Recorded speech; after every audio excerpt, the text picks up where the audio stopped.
And greetings, everybody. Keith here. Hoping everybody's having a good day, enjoying life, living life, loving life. Want to remind everybody hit the like, share, and subscribe. There's a PayPal button down there for anybody that wants to share some love. Always appreciated. And then the StreamYard link, of course, is down there for anybody who wants to join the panel. We got John with us again tonight. How you doing, John? Doing good. Now, tonight we're going to do some reviews, but they're not going to be the shorts. I've got a few videos lined up that are a little bit longer than shorts. And we're going to go through and we're going to talk about some of this stuff. And you'll notice that a lot of these insanity loops I pull up on Paul Jr. because we're talking about this metaverse and what we observe in this metaverse, which is the first process of our freedom of speech and freedom of expression to first observe things. In that observance, of course, we've got the fair use, all clips used for fair use commentary, criticism, and educational purposes. Da da da da. In that part of that metaverse where we observe these things, most of what we're observing here on this panel, like I said, with these insanity loops, is the insane behavior that we are seeing in our society. Here and there, you see some good clips that show some amazing things like we saw in the last couple of days. But the intent behind doing all this research and observation is to help people see a better side of ourselves. And in that, that's why we're actually supposed to be standing up and doing the things that we're doing in our freedom of expression and trying to make things right. In order to do that, we have to do these observances. That's the importance of doing audits and making sure that you have oversight over the governing body, because that's just a governing body that has certain delegated powers they get from the very people. So we have to be involved one way or another. If we're going to get involved in this metaverse and the psychological path shows more psychopathy than anything, you might want to think about things. So that's what we're doing here, is we're pointing out that things are getting bad. We're becoming Hitler's willing executioners. And we really need to start stepping up to a better moral standard to help both correct things and enforce that correction. And that can only come from us. Greetings, Russ. How you doing tonight? Greetings. Doing well, doing well. Good to see Good. everybody. John, good to see Yep. you. Good to see you, Russ. Yep. Good. Glad to have you guys on board. And we're going to go ahead and get into it with this first video. This is Joe Rogan. And I wanted to play this first before we got into the actual insanity clips with the police and stuff, because this particular video I watched, and it talks about what I believe is the very systemic problem, and that is the various different ideologies that we're being exposed to at very young ages.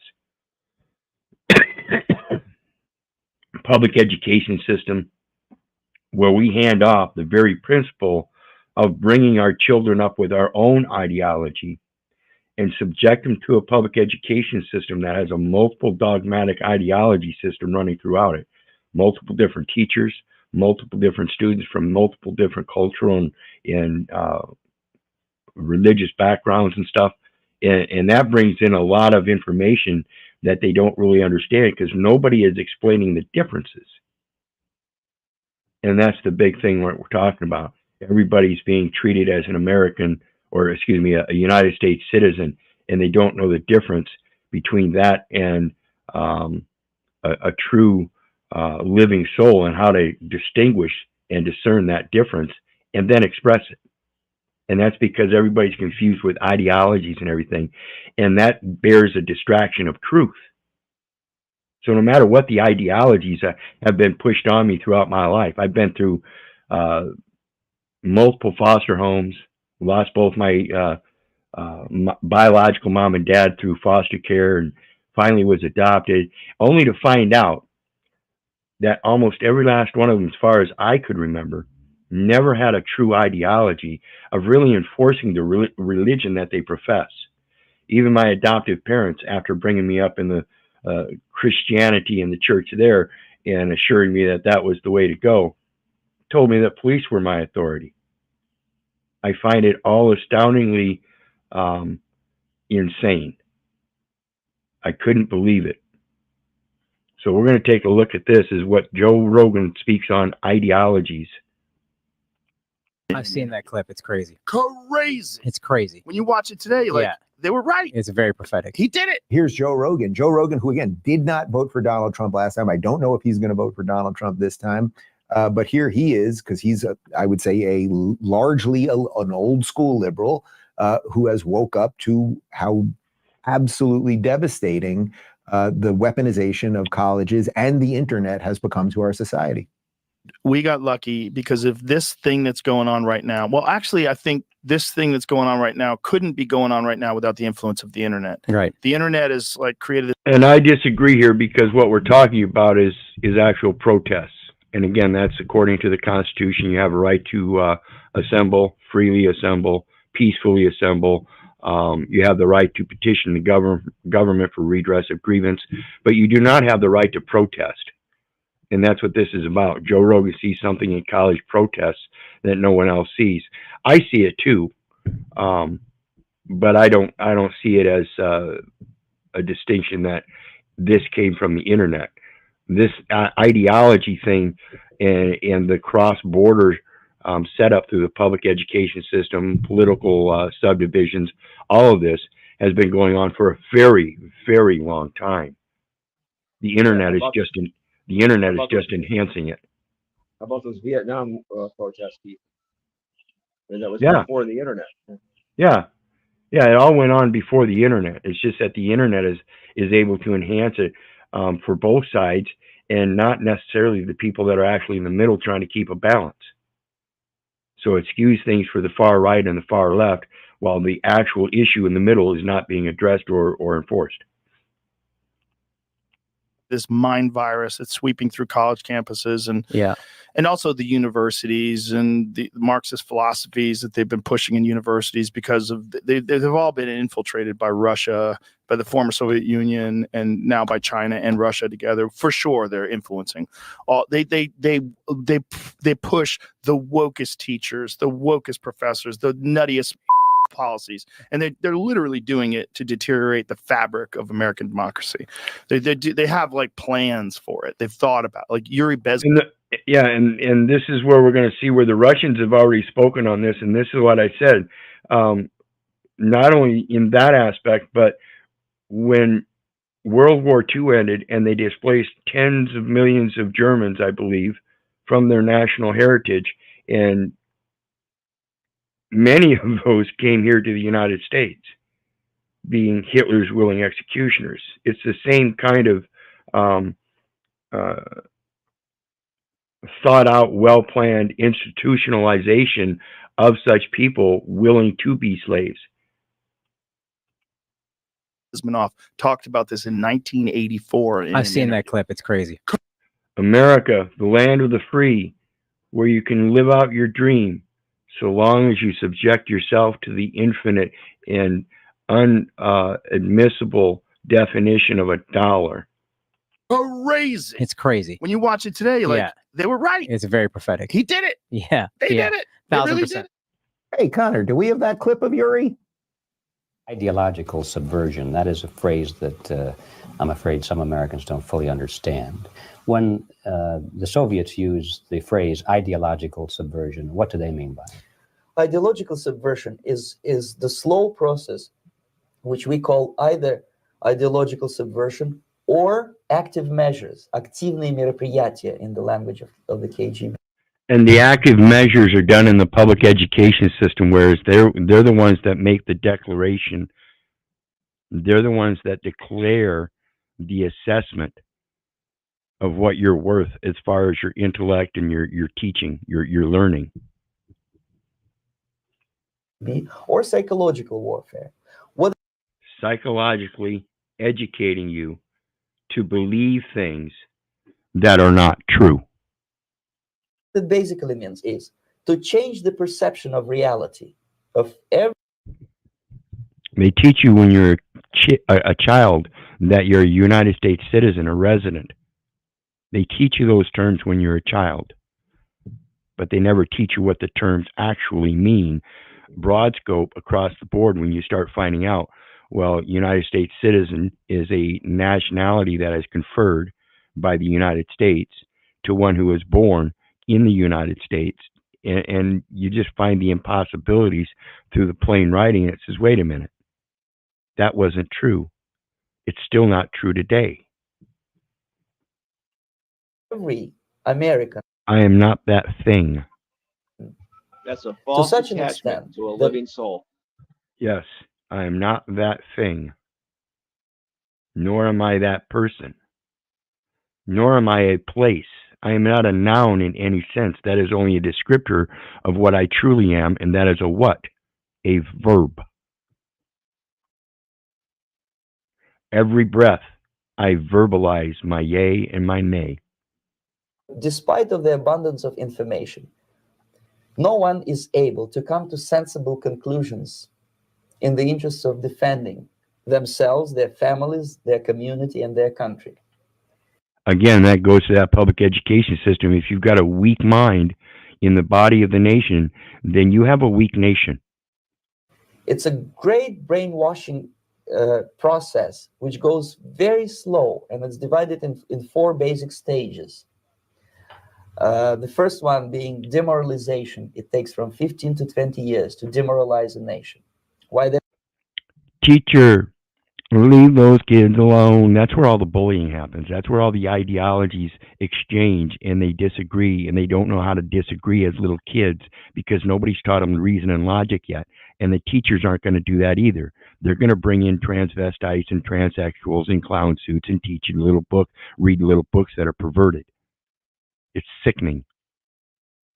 That many years, because this is the minimum number. That is psychologically altering the children, helping them believe that as little boys they can grow up to be little girls, and as little girls they can grow up to be little boys. Of years, which requires to educate 1 generation of students in the country of your enemy. 1 generation. To the ideology of the enemy. In other words, Marxism-Leninism ideology is being pumped into the soft heads of at least 3 generations of American students without being challenged or counterbalanced by the basic values of Americanism. It almost feels like that video, 1984, former KGB agent, that video was left by aliens as a little breadcrumb into what was going to happen to us. I don't mean that literally. I don't think it was left by aliens, but like, it's here and there was a plan, and we should know the plan which was largely written by Marx. The revolution will always be about the revolution. All of the rest of it is a sideshow, and the revolution will eat its own. And then that there would be a plan by these people to subvert democracy, to break brains, to demoralize people, COVID, lock people in their homes, get them all hooked on porn and prescription drugs and all of the like it all kind of makes sense. So as we see, and this is why I urge you to understand what this metaverse is. It's a psychological platform, and it can alter your psychology. If you understand that going into this, and you prepare yourself, and you make practice of yourself to indulge in the positive aspect of these things, and look more at it as a heroic imagination project rather than a damnation and condemnation of your fellow man as a ego and popularity contest, you might fare better. At least that's what I propose. What do you guys think? I think schools are also gutting our ability to think for ourselves. You know. Well, yeah, that's the whole thing about the public education teacher. Leave them kids alone, and it's gotten to that, or it's been that way for a long time. You know, that was what, 1977, maybe a little later. Yeah, it was. That's pretty good. 79, early 80. Yeah, and so we're thinking that's 44 years ago, at least. So it's been happening for decades that these ideologies have been seeping into these public education systems, and the teachers have been abusing the children because of their own private ideologies, along, of course, with all of the mental confusion from all the other students and their ideologies that they don't even understand themselves, but yet are passing on from their parents as parrots.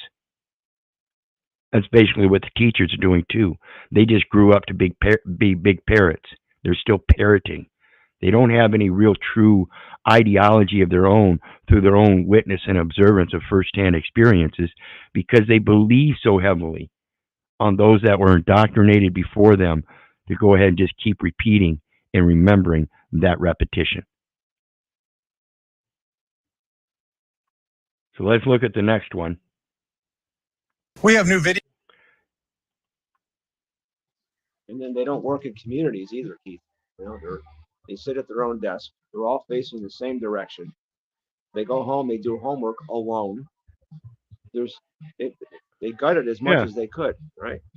Yeah. Well, and that's what I said earlier. You popped in and made a comment on my post that I made a great point, and that was that when they say that they're just doing their job, they're telling you that they don't give a fuck about anything else, just like that DA said. I'm just doing my job. It's the same goddamn thing. I really don't care. Sickening. That's their mental attitude.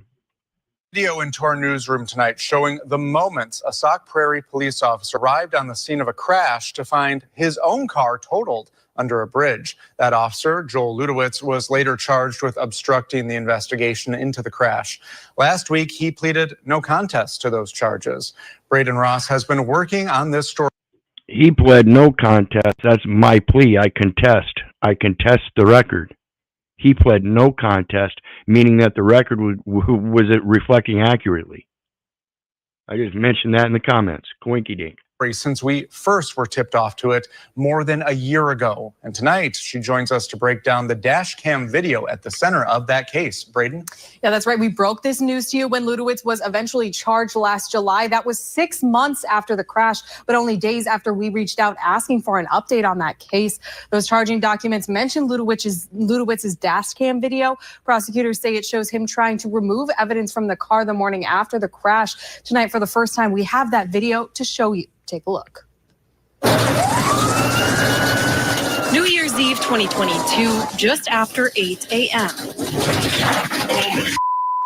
Sauk Prairie Police Detective Joel Ludowitz arrives on the scene of a crash under the Highway 60 bridge. 43, there's nobody in the vehicle. He's the second officer there, and it's his car. It's Joel. Hey, follow my car. Ludowitz had reported the car stolen that same morning. He told police the last time he saw it was in his driveway around 10 p.m. the night before. It looks like it went for a hell of a ride. Oh, God.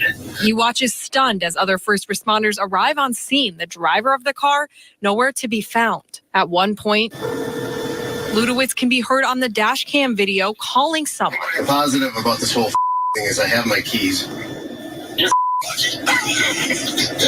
At first glance, it just looks like a stolen car joyride gone wrong, but that might not be the whole story. In looking into the crash and the supposedly stolen vehicle, Dane County Sheriff's deputies spoke with a friend of Ludowitz's who said she'd seen him out at a bar the night of the crash. She said Ludowitz had dropped her off at home around 10 p.m. that night, the same time he told deputies he last saw his car in his driveway. She also said, "Oops." He was with a friend at the bar that night, another Sauk Prairie police officer, Paul Duman. Duman was the first officer to arrive on the scene of the crash the next morning. The criminal complaint filed against Ludowitz mentions this dash cam footage from Ludowitz's squad car, alleging it shows him rummaging in the car and removing items. This is the moment the complaint alleges Ludowitz appears to be wiping blood, crucial evidence, away from the car. Oops.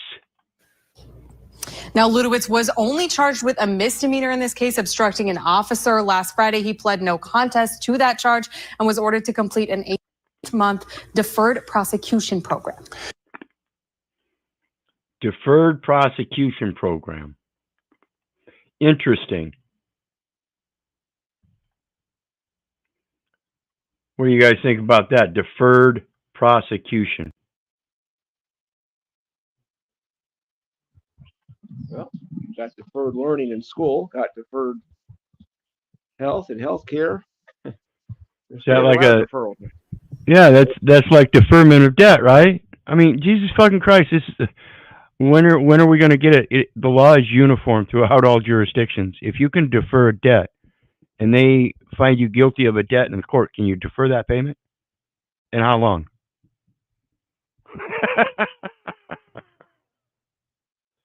Now, the next one is an interesting case, again, as it goes to the psychology of the actual situation. So I'm going to warn everybody, this has to do with a pedophile and the extreme measures being taken out by the court system. And so we may speak on this a little bit. I may or may not have some agreements and disagreements. But when we start instituting certain penalties, as we're going to learn about here, it goes to the psychology. And sometimes if you have that eye for an eye, tooth for a tooth psychology already written there in modern terms, so that if you do this and you destroy the sexuality of a little child, then there would be reasonable ought to go ahead and eye for an eye, tooth for a tooth, and ruin your sexuality. So again, queasy subject if you might think about it. So beware, turn this shit off if you don't want to listen anymore. Don't try to make any false claims.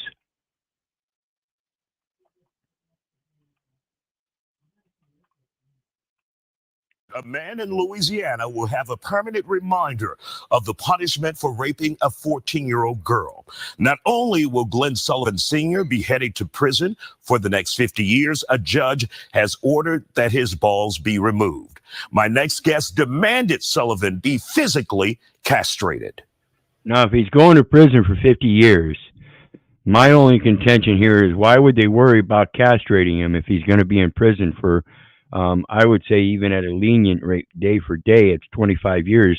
He looked to be 50 years old, probably wouldn't be getting out until 75 years of age. He might be pretty useless by that time. And even at that rate, I don't know if a man like that would survive in prison like that. Just saying.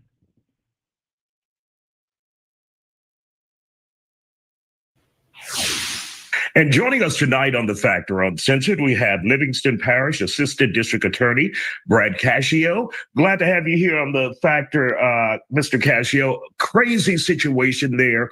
A man is accused and has been convicted of raping a 14-year-old, and he was sentenced to 50 years in prison. And now part of that sentence is physical castration. Many of us have heard of chemical, but when you talk about physical, exactly what does that mean? Yeah, thanks for having me. Of course, we're talking physical this time, as you said, unlike the chemical. I've had probably 2 or 3, I think, over the course of my career, chemical castrations that are ordered.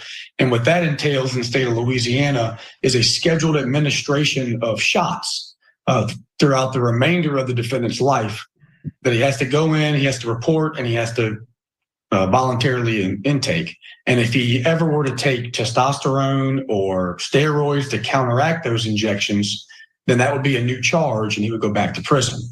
For the case of physical castration, we're talking about a surgeon surgically removing the defendant's testicles from his body.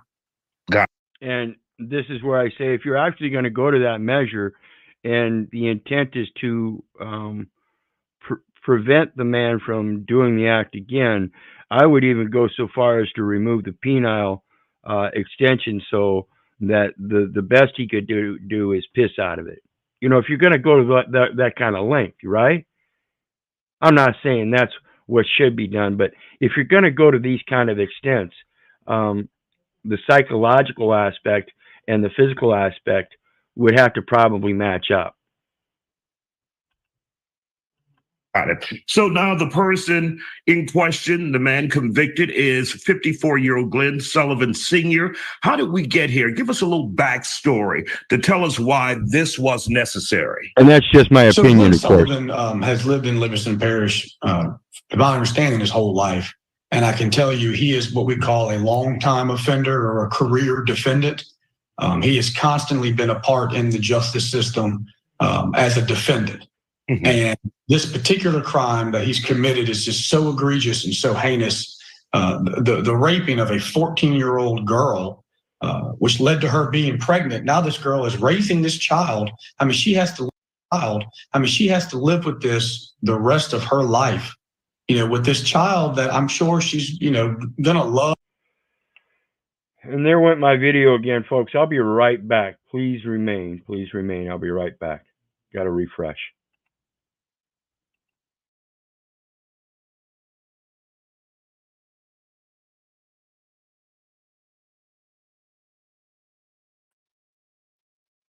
Okay, we are back.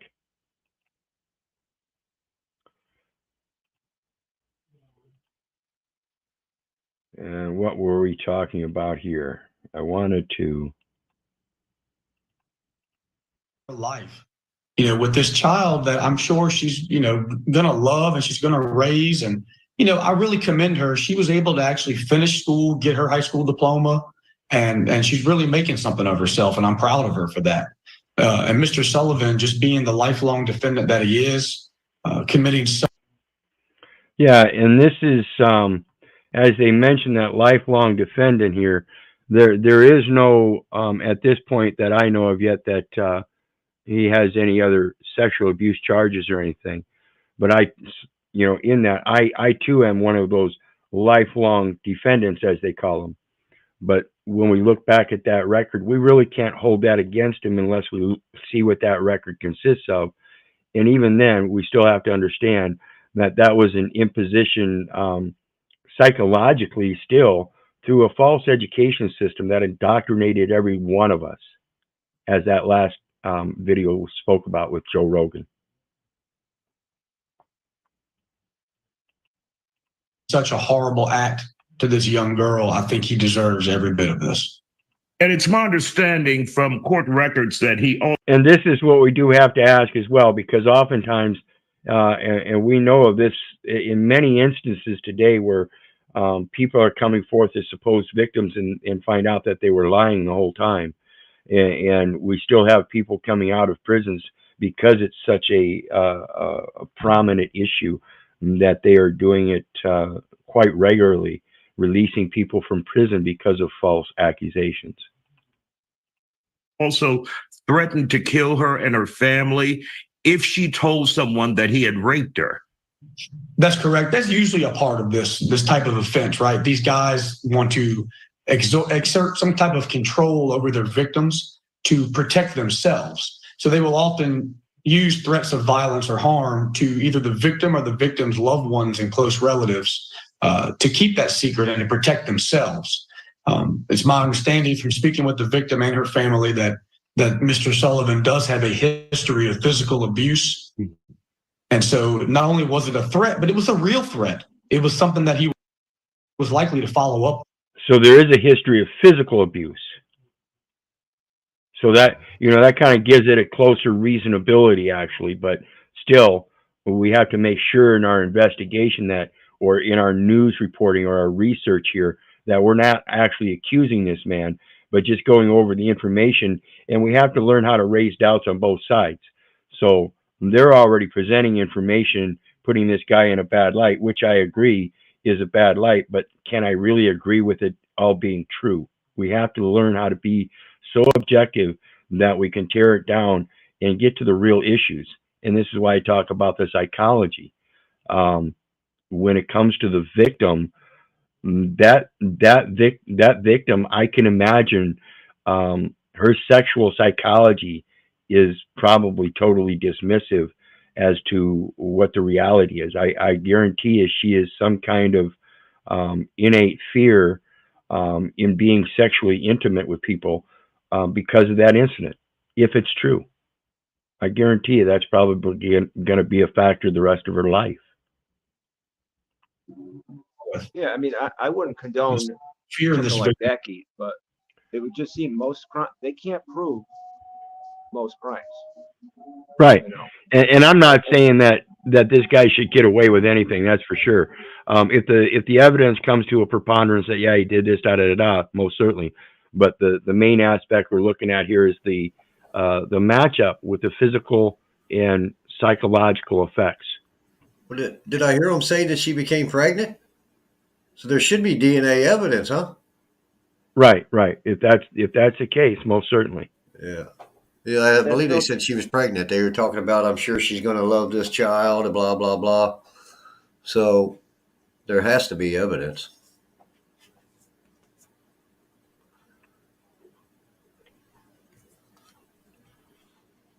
And like I said, I'm very proud of her because at some point she said, enough's enough. I'm tired of this. And she came forward. And for somebody at such a young age in such a dangerous position. And so with that statement, it sounds like it may have been an ongoing thing. Enough's enough. To have the courage to come forward and see this all the way through, I felt obligated to bring her as much justice and as much vindication as possible. And how old is she now? And is she still living in Livingston Parish? Well, I don't want to give up too much about the victim, honestly, because I don't want to do anything. But we do know she's an adult now. Yes. Yes. Got it. She is safe, and she is, she's living her life. Mm-hmm. Excellent. And so this is an accusation that came out years later. So again, we have to be sure we're careful about discerning the truth. It's a story of when she was 14. She may not have remembered certain things, but even in that, again, if it was a continuous practice of abuse and it covered multiple ranges, it gives it a little bit more believability. The sentence of 50 years in prison and then the castration, physical castration, is that something that you requested, something that he requested? What? So under the Louisiana law that's currently on the books, on the conviction of certain offenses, the court can order chemical castration. But there's a subsection that says with the defendant's written consent in lieu of chemical castration, we can order physical castration. So, and here's where another part where I have a problem with the sentencing and carrying out of the sentence is we find out that not only did they physically castrate him, but it was supposedly in lieu of chemical castration, which is the injection of certain chemicals, we'll call them at this point, that will subside the sexual desires and stuff. And they make stipulations as to taking testosterone and other things to evade the effects of these injections. So now they're getting into the territory of both, whereas the statute reads in lieu of. And speaking with the defense lawyers, they were going back and forth with me over what type of sentence we were looking at, and the idea of a 50-year sentence came up. And I considered it, and I've said the only way I'm agreeing to 50 years is if he agrees to, instead of chemical castration, we do physical castration in this case. And so the defendant actually, after speaking with his lawyer, being advised of all of his rights, signed a written motion and order for the physical castration and agreed to it. Now, was that a tough decision on your part, or you said? He agreed to have, he agreed by contract, get this, he agreed by contract to have his balls cut off. This is the merger of equity with common law. Eye for an eye, tooth for a tooth. We can't rightly just turn around and rape you, but, as it goes to the sexual psychology that she's going to go through in her life, we have to provide some kind of sexual psychology for you too. Let's cut your balls off. Okay. Remember Bobbitt? This guy's a monster. Let's move forward. Yeah, Bobbitt paid for it. And that was an out of court settlement there.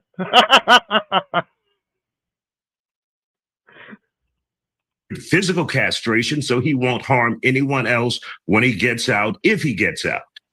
Yeah, the odds of him getting out are next to none, but you just never know. When laws change, DOC calculates time differently. He may one day get out. And when I thought about this in this particular case, given the act that was committed and the strength of the evidence, I had no problem. And having said that there, when the guy agrees to have his balls castrated, we have to think of the element of a guy putting his balls on the stand to testify. And that's literally what he did. He testified as to his guilt. Okay.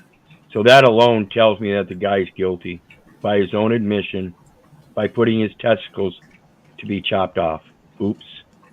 I'm not sure how taking his testicles are going to keep him from hurting somebody, as that other gentleman just said. But right. I mean, that's come what on. I mean.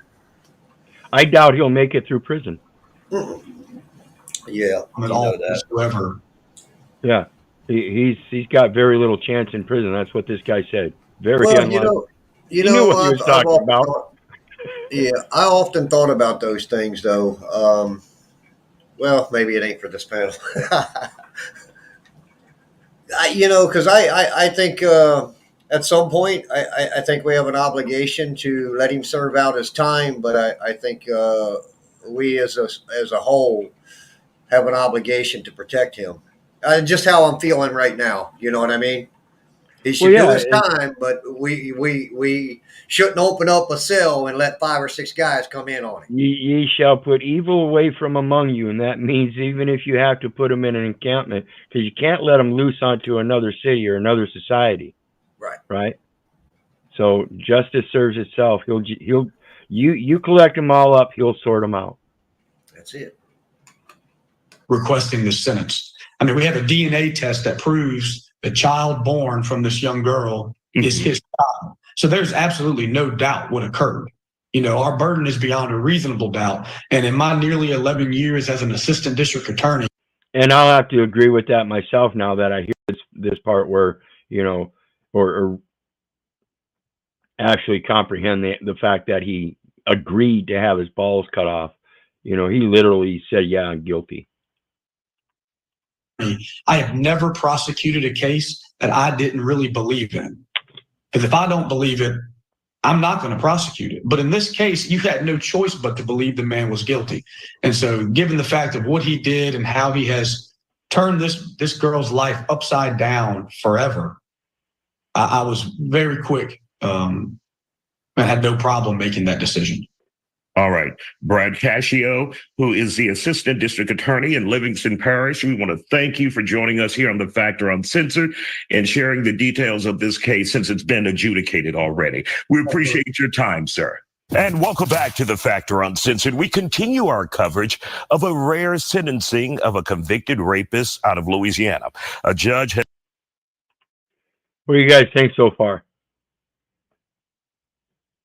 Certainly getting what he deserved, or we have to worry about the little girl's testimony anymore? I don't believe so. I believe it was enough for me right there at 14 years old, and she was pregnant, and it was his child. What more need? How would that even been possible? Yep. Absolutely. You know, even in the mind of a child, you can't really condemn them for being overtaken by an adult in any manner, psychologically or physically. Has ordered for the suspect to be castrated physically. My next guest explains the physical aftermath for a man who would no longer have his balls. And I love how he says that too. For a man who would no longer have his balls, instead of testicles, his balls. And following up on this crazy story out of Louisiana and Livingston Parish, we have Dr. Danish Ali from Archpoint Pain Institute. Dr. Ali, Glenn Sullivan Sr. Found guilty of raping a 14-year-old, getting her pregnant, and of course, threatening her and her parents' life if she told anyone. She stood up and decided to tell. He was convicted and sentenced to 50 years in prison, and of course, physical castration. Now, the assistant DA, Brad Cascio, told us what chemical castration is. What in the hell is physical castration? Yeah, Isaiah, crazy story out of Louisiana here. So physical castration is when they physically and medically cut your testicles and close off and remove your testicles, and which are responsible for producing testosterone. As we know, testosterone is a steroid hormone that is in high amounts in men, and it helps with erections, and also it also helps with maintaining a sex drive. And so when you have that removed, and the idea is that you are not producing this testosterone that would be responsible for that erection and also for that sex drive that we see in men with as a responsibility or predominantly due to testosterone. And it would essentially keep a rapist, a monster at bay when it comes to... That's the idea. That is correct, Isaiah. And you know what's interesting is my understanding is that there are probably also other things where they cannot obtain testosterone pills, injections, the creams that folks talk about. And so, you can't go to a physician and ask them, hey, I'd like to get my testosterone refilled or amount increased. And so I think that's probably another factor into it. But again, what we do know is with the low amount of testosterone, yes, as we mentioned, the erection, sex drive, but also there's the risk of heart disease and osteoporosis in folks that have a lower testosterone level as well. And we see lower testosterone levels be responsible for obesity. So, there are side effects to this, and I wonder if they're going to be challenging those and bringing those up if they plan on appealing this decision here. Dr. Donnie Shirley, I don't think they give a about this guy and gaining weight or anything after he is castrated for what he did to this young lady. I simply don't think they care. They just want him castrated. Now, when you think about someone who's a rapist and has sexual urges, obviously, if you get the testicles cut off, that'll help. But I would think it's also a mental thing as well. That right there, the psychology. Like I said, we've got a society today, and I think it's true that the people that get involved in relationships go into those relationships more in fear than in awe of the opposite sex, both men and women. Women reacting in a more masculine way and men acting in a more feminine way. And I think this is both through indoctrination and the systemic synthetics that we're accepting through our diets and stuff, as well as that psychological distribution through the public education system to indoctrinate you into believing those things. Go ahead.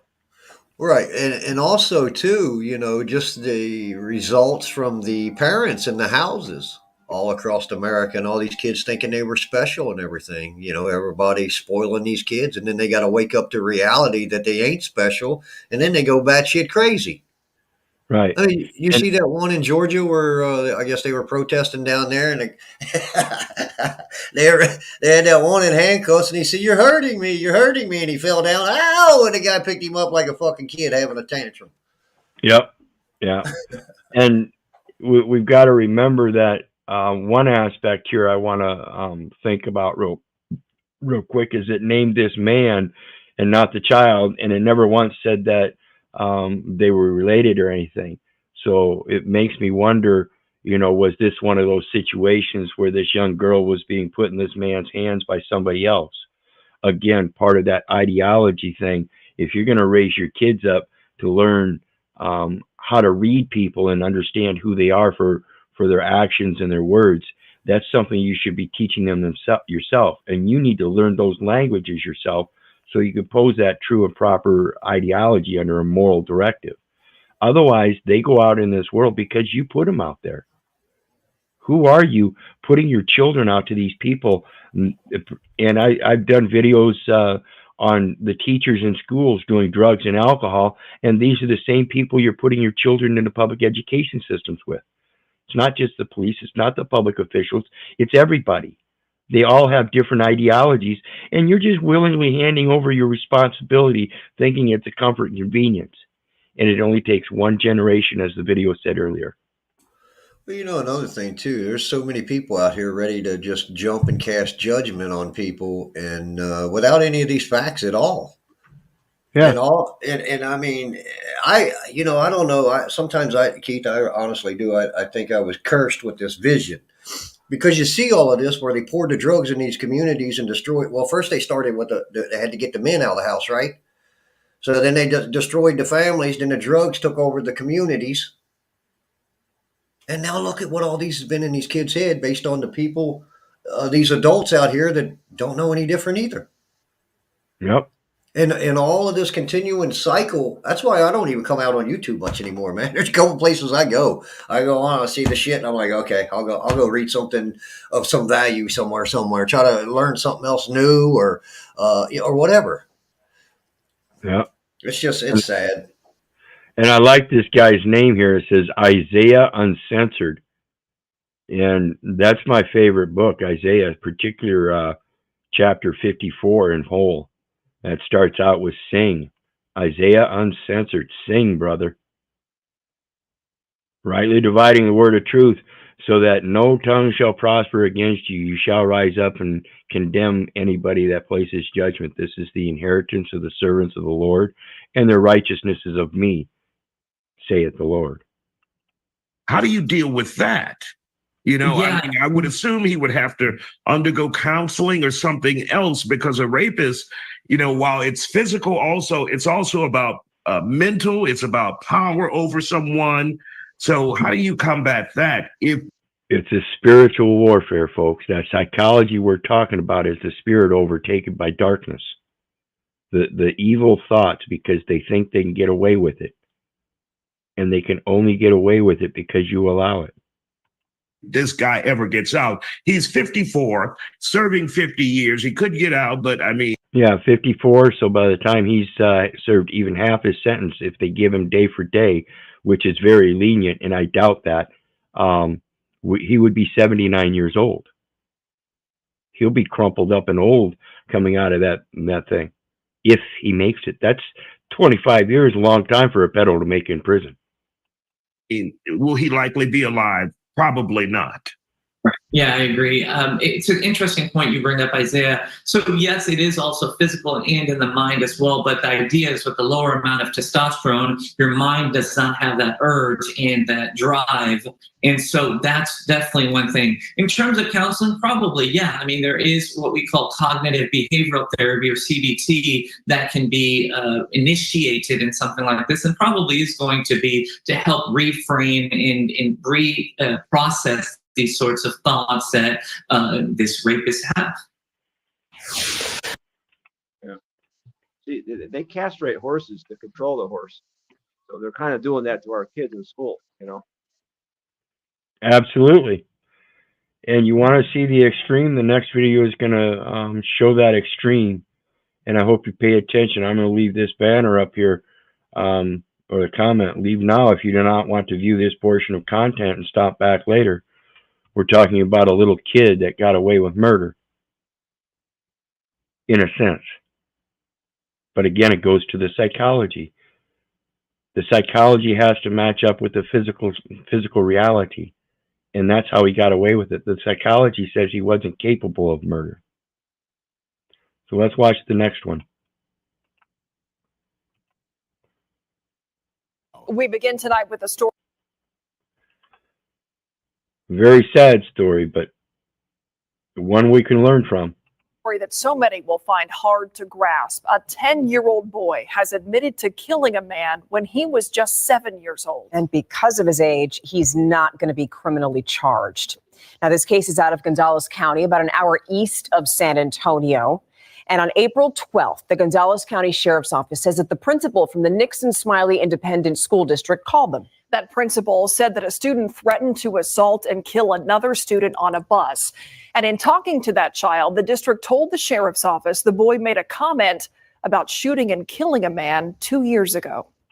Investigators now say that man was 32-year-old Brandon Raspberry. He was found dead here at the Lazy J RV Park in Nixon on January 18th, 2022. Raspberry had been shot in the head.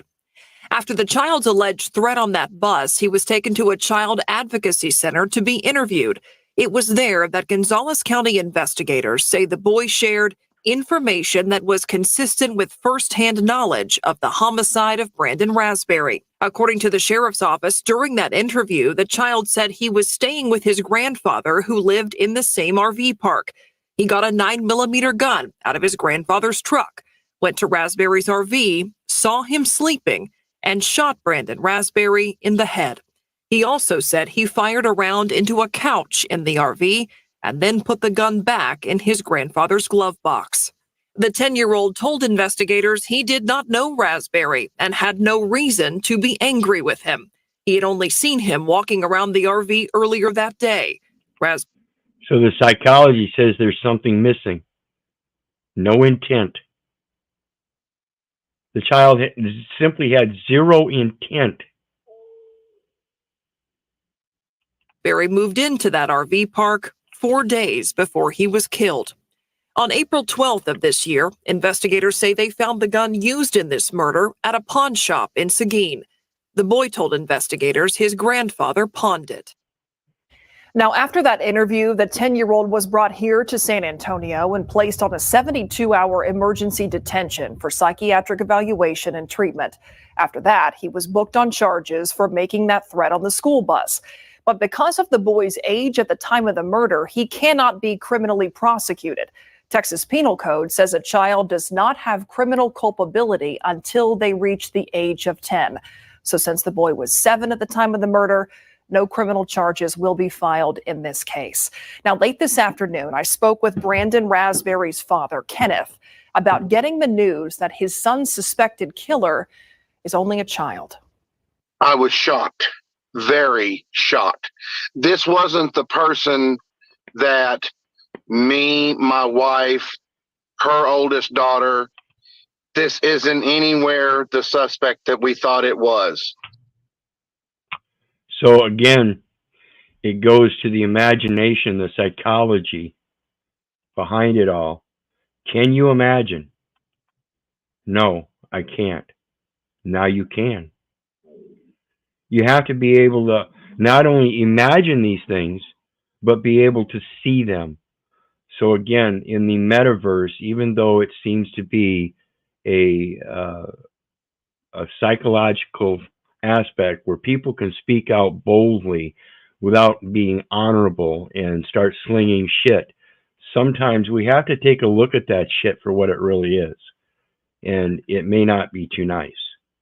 We have to start observing the reality of this psychological format that we have before us and be able to learn how to discern what our duty in being able to prevent that in the future. We have to be able to step up and learn that we've got to quit giving our children up, because that's truly what it's about. That's the base ideology that destroys the family. If you lose your children, you have no reason to keep your family together. What do you guys think? Yeah, I mean, that's what the country was founded on, at least I thought it was. Families using their hands, using their hearts, just coming together and making things work. Yeah, it's our family values showing that the word of God has passed through us, and we're going to keep carrying that on. My people are destroyed for lack of knowledge. How do you expect to have knowledge if you're not in this world, knowing that you're just in this world, but not of this world? Therefore, you've got to observe this world. It's not familiar. And the more you learn about it, the more familiar it becomes. That's family. It's the physical existence, supported by their spiritual existence. Everybody's living in this personality of popularity. And with that, we are done for this one. And I will be back at 9 p.m. with dealership invoices and hidden fees and costs. We're going to go over some information there. Hopefully learn some information about contracts and what to look for in those contracts so you can correct them for your proper use as a third party. So I haven't watched either one of these, but we're going to look through them and see what we can learn. It's an interesting topic, particularly since, like I said, it has to do with those contracts that are being misconstrued because we're not reading them right. We're not observing them right and then correcting them for what they should be. Yeah. You guys got anything? If we could identify the contract, the problem is half the time you can't. Right, and that's why I say we've always got to come in it from the aspect that no, everything is a contract. It's a negotiable instrument, and in that we're not party to it. We are a third party benefactor of it. For that, we have to recognize it for the contract and be constructive in that contract to make sure we place our beneficial interest in it. All right. Sounds good. See you at 10 or not, or 10 o'clock my time. Yep. Always appreciate it, John. How about you, Russ?